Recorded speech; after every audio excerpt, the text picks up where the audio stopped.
Install a bidet with just a pair of pliers. To remove the toilet seat. Most of these nuts and bolts are plastic, so they're a lot easier to get off. Remove the toilet seat.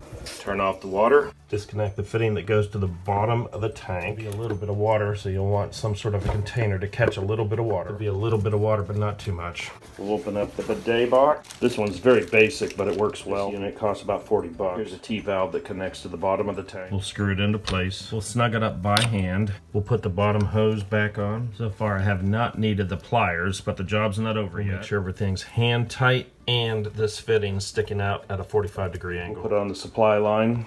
We'll add this to the T, spin it on hand tight. The next part makes this universal for most toilets, and you're gonna add these in to line up the holes. Add these at a 45 just to start. We'll set it onto the toilet and look to make sure that the holes line up. Move everything around until the holes are perfectly lined up and everything's straight. Now we'll line up the toilet seat. We'll set the toilet seat in place. We'll place the covers on. It's in there nice and secure, but it does look a little unnatural. We'll hook up the water supply. We'll spin it on hand tight. I'll take the pliers and give it a quarter turn. We'll turn the water back on. The first knob will spray the water.